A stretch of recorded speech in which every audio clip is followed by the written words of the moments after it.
चंदा का सारा शरीर काँप रहा था, चेहरा सफ़ेद पड़ गया था। गिर पड़ी थी वह फर्श पर। उसे कुछ समझ में नहीं आ रहा था, जाने कब तक वह उसी अवस्था में पड़ी रही। उसकी तंद्रा टूटी जब कॉल बेल बजी। वह किसी तरह उठी। उसने दरवाज़ा खोला। सामने निखिल खड़ा था, हड़बड़ी में था। वह बोला, चंदा, मैंने अपना मोबाइल फ़ोन छोड़ दिया था, आधे रास्ते से लौट कर आ रहा हूँ, जल्दी दो, आप जल्दी पहुँचना है।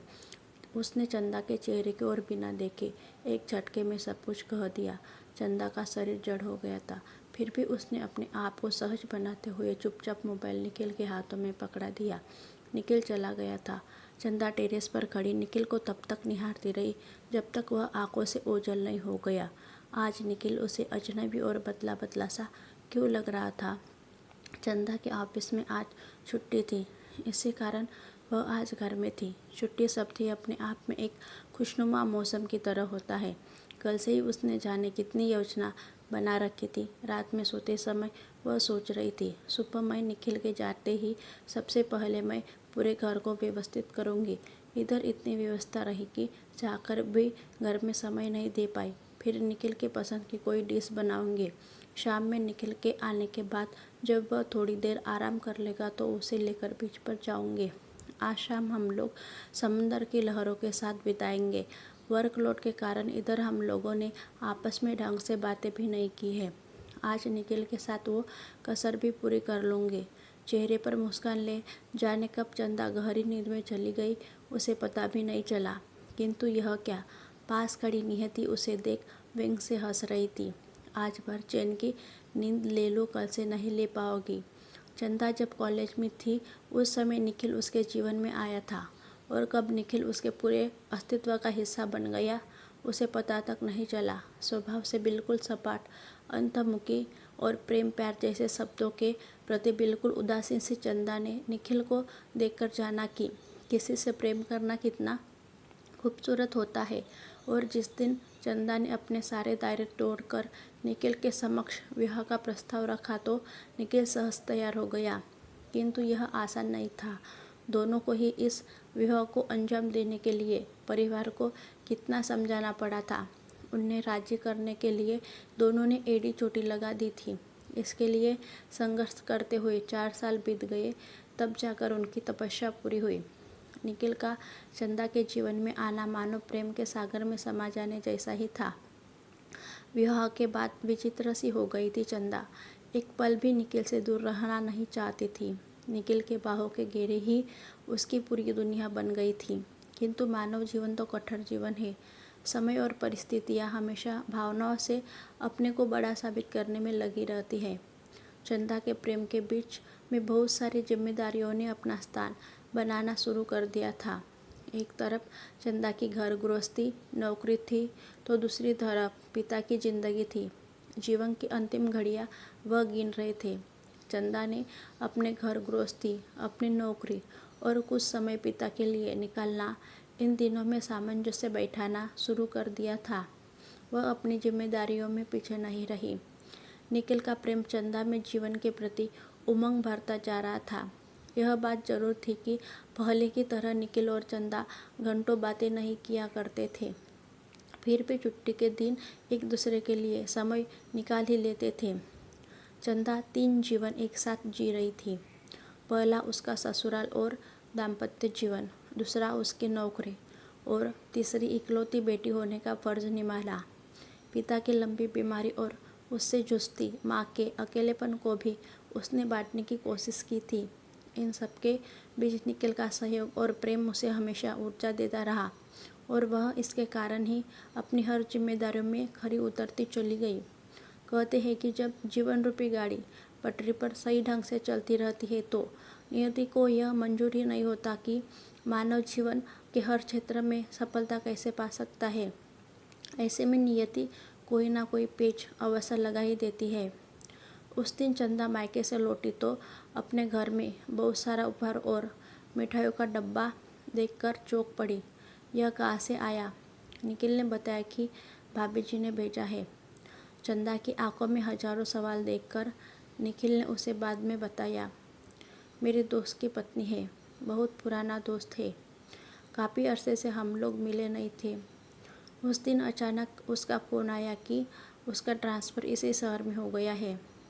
तुम नहीं थी, मैके गई हुई थी। उसने मुझे बुलाया था। मैं उसके घर गया। बहुत अपनापन लगा। उसकी पत्नी बहुत अच्छी थी। काफ़ी आदर सत्कार हुआ। बहुत दिनों के बाद एक सुकून महसूस हुआ। भाभी जी तुम्हारे बारे में भी पूछा करती है। कभी समय मिलेगा तो हम लोग चलेंगे उनसे मिलने। उस दिन के बाद अक्सर मेरा हाल चाल पूछा करती है। तुम नहीं रहती हो तो मेरे खाने पीने के बारे में भी पूछ लेती है। बहुत अपनापन लगता है। इधर हम दोनों की व्यवस्था इतनी बढ़ गई थी कि मैं तुमको बताना भूल गया था। चंदा के मन में यह बात जरूर खोदी कि निखिल की यह आदत थी कि छोटी सी छोटी बात भी वह उसके साथ शेयर करता था। कोई भी बात हो वह उसे ज़रूर बताता था, किंतु यह बात को उसने क्यों नहीं बताया। वह मौन रही। भाभी जी का आना जाना और उसके उपहारों की संख्या बढ़ने लगी थी। वह वैसे समय पर ही आती थी जब चंदा घर पर नहीं होती थी। चंदा की दिनचर्या में एक बात और शामिल हो गई थी। निखिल का बार बार भाभी जी का बहुत ही बढ़ाई करना। उनकी बातें वह बड़ी दिलचस्पी लेकर करता था। अक्सर उनकी सुंदरता और गुणों का बखान करता रहता था। भाभी जी को बिना देखे ही चंदा भी उनसे प्रभावित गई थी और एक दिन उसने भाभी जी से मिलने की जिद पकड़ ली। जब वह भाभी जी से मिली तो वह बड़ी विस्मय से भाभी जी को देखती रह गई। ना वह उन्हें सुंदर लगी और ना भाभी जी में उसे कोई गुण दिखाई पड़ा। वह पूरे दिन उसके साथ रही और उन गुणों को ढूंढती रही जिसके बारे में अक्सर निखिल बताया करता था। उसे लगा कि कुछ ज़रूर है जिसके कारण निखिल उनकी इतनी तारीफ करता है। निखिल के प्रेम में अंधी चंदा को सिर्फ इतना ही दिखाई दिया कि कोई महिला है जो निखिल का बहुत ही ख्याल रखती है, बहुत केयर करती है। इसलिए वह महिला चंदा को भी अच्छी लगने लगी। निखिल के प्रेम में विभोर उसका हर पसंद चंदा का पसंद बन गया था। उस दिन छुट्टी के दिन निखिल का मोबाइल का छूट जाना और बार बार रिंग होना या फिर मैसेज के आने का रिंगटोन बजना चंदा का ध्यान आकर्षित कर गया। वह दौड़कर गई कि आवाज़ कहाँ से आ रही है। निखिल का मोबाइल देखकर वह चिंतित हो गई कि आज मोबाइल के बिना उसे कितनी परेशानी होगी। किंतु बार बार मैसेज आने से उसकी चिंता जिज्ञासा में बदल गई और जब उसने निखिल और भाभी जी के प्रेम प्रसंग के बारे में जाना तो उसे लगा कि वह ऐसे अंधेरे जंगल में है जहाँ से वह कभी निकल ही नहीं सकती। एक पल में पूरा जीवन खत्म। फिर तो जिंदगी इंद्र की तरह बिना रक्त मांस बिना सांस के चलती गई। उस दिन निखिल का ऑफिस से लौटना, चंदा की अर्ध बेहोशी की हालत, सब तो जौहर का होना और फिर चंदा का मौन। महीनों बीत गए। एक तरफ निखिल चंदा के मौन से विकल था, दूसरी तरफ चंदा अपनी जिम्मेदारियों के प्रति उतनी ही अडिग थी। किंतु इन सब में उसका स्वास्थ्य गिरता जा रहा था। निखिल ने डॉक्टरों और मनोवैज्ञानिक सलाहकारों की भीड़ लगा दी थी, फिर भी उसका मौन नहीं टूटा। निखिल जान चुका था कि मोबाइल का मैसेज पढ़कर चंदा उसके और भाभी जी के संबंधों को जान चुकी थी। परिस्थितियों से लड़ते लड़ते निखिल थक चुका था। चंदा का मौन और उसके गिरते स्वास्थ्य ने निखिल की वेदना की सारी सीमाएं तोड़ दी और उस दिन उसने चंदा का हाथ पकड़कर सोफे पर बैठा और उसके गोद में सर रखकर फूट फूट कर रो पड़ा। उसने अपनी गलतियों को कबूल करते हुए कहा, चंदा मुझे माफ़ कर दो। मैं परिस्थितियों का शिकार हो गया था और कमज़ोर पड़ गया। तुम्हारे पास तो मेरे लिए समय ही नहीं था। घर गृहस्थी, तुम्हारी नौकरी और तुम्हारा मायका, इन सब के बीच तुम्हारे पास मेरे लिए समय कहाँ था। तुम तो नौकरी भी अपने पिता के लिए करती थी। तुम्हारे जीवन में मैं कहाँ था। इन सब के बीच में भाभी जी का अपनापन, मेरी परेशानियों को बांटना और मेरे लिए अपनी घर गृहस्थी के कार्यों को छोड़कर वह मेरे पास आती थी। उनका अपनापन ही मुझे उनके करीब ले गया। मुझे तो यही लगा कि तुम्हारा मकसद सिर्फ मुझसे शादी करना था।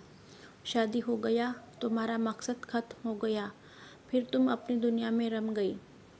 चंदा के होठ हिले थे। उसकी जुबान थोड़ी लड़खड़ाई। उसने धीरे से कहा, तुमने मेरे प्रेम को इतना ही समझा था। और वह चुप हो गई। उछल पड़ा था निखिल।